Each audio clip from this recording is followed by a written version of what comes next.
Hello everyone, मैं हूँ study circle से मधुर शर्मा और मैं आपके लिए लेकर आई हूँ इलेक्ट्रोमैग्नेटिक वेव्स का वन शॉट वीडियो। तो चलिए let get started. Electromagnetic waves क्या हैं?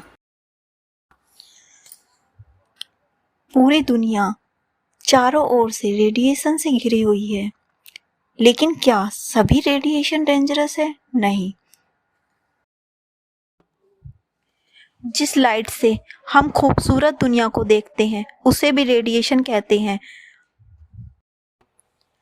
हम जो घर पर आराम से बैठकर अपने दूर रिलेटिव से फोन पर बात कर पाते हैं, घर पर बैठकर टीवी देख पाते हैं, उन सभी में रेडियो वेव्स होती हैं जो कि इलेक्ट्रोमैग्नेटिक वेव।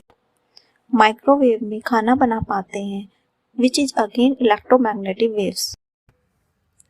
इस वीडियो में जो हम इलेक्ट्रोमैग्नेटिक वेव्स के टॉपिक क्लियर करेंगे वो हैं definition, displacement current, Maxwell equation, characteristics of electromagnetic waves, property of electromagnetic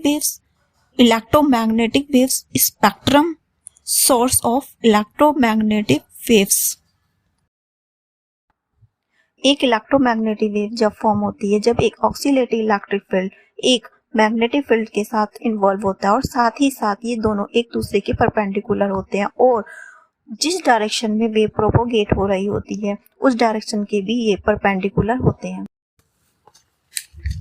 James clerk Maxwell ने 4 इक्वेशन का सेटअप किया इलेक्ट्रोमैग्नेटिक वेव को एक्सप्लेन करने के लिए, लेकिन सबसे जरूरी बात, मैक्सवेल ने इन चारों इक्वेशन में से एक भी इक्वेशन को डिस्कवर नहीं किया था। ये इक्वेशन किसी और साइंटिस्ट ने डिस्कवर की थी, लेकिन मैक्सवेल ने इन इक्वेशन का यूज करके पूरे इलेक्ट्रोमैग्नेटिक वेव को एक्सप्लेन किया। 1864 में मैक्सवेल ने डिस्कवर किया कि इलेक्ट्रोमैग्नेटिक वेव स्पेस में लाइट की स्पीड से मूव करती हैं और उन्होंने ये भी डिस्क्राइब किया कि कैसे इलेक्ट्रिक फील्ड मैग्नेटिक फील्ड से इंटरेक्ट होता है।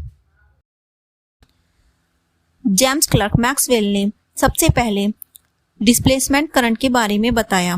उन्होंने जानना चाहा कि यदि कैपेसिटर की 2 प्लेटों के बीच में कुछ भी नहीं है तो क्या वहां पर इलेक्ट्रिक फील्ड या मैग्नेटिक फील्ड जनरेट होता है, और इसी के बारे में जानने के लिए उन्होंने दोनों प्लेटों के बीच में कंपास रखकर देखा और पाया कि निडल में स्टार्टिंग में डिफ्लेक्शन हुआ और कुछ टाइम के बाद में डिफ्लेक्शन होना बंद हो गया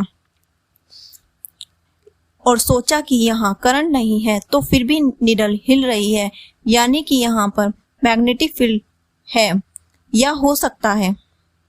और इसी के बारे में जानने के लिए उसने दोनों प्लेट को बैटरी से कनेक्ट कर दिया और पाया कि प्लेट पर चार्ज जनरेट होते हैं। स्टार्टिंग में डिफ्लेक्शन हुआ और उसने पाया कि प्लेटों के बीच में electric field magnetic field change हो रहा है और प्लेट फुल चार्ज होने के बाद में ये डिफ्लेक्शन बंद हो जाता है। यदि वहां पर इलेक्ट्रिक फील्ड चेंज हो रहा है तो वहां पर इलेक्ट्रिक करंट भी होगा और इसी करंट को उसने डिस्प्लेसमेंट करंट कहा। इलेक्ट्रोमैग्नेटिक वेव्स की अगर हम सोर्सेज को देखें तो एक accelerated charge particle electromagnetic waves को रेडिएट करता है, या फिर हम कह सकते हैं कि जो इलेक्ट्रिक फील्ड चेंज होता है और मैग्नेटिक फील्ड चेंज होता है उससे भी इलेक्ट्रोमैग्नेटिक वेव जनरेट होती है। इलेक्ट्रोमैग्नेटिक वेव्स की प्रॉपर्टी, इलेक्ट्रोमैग्नेटिक वेव्स जब प्रोपोगेट होती हैं जब ऑक्सीलेशन ऑफ इलेक्ट्रिक फील्ड और मैग्नेटिक फील्ड हो और ये दोनों एक दूसरे से राइट एंगल पर हो और इलेक्ट्रोमैग्नेटिक वेव लाइट की स्पीड से ट्रैवल करती हैं। ये इनको कभी भी इलेक्ट्रिक और मैग्नेटिक फील्ड डिफ्लेक्ट नहीं करता है।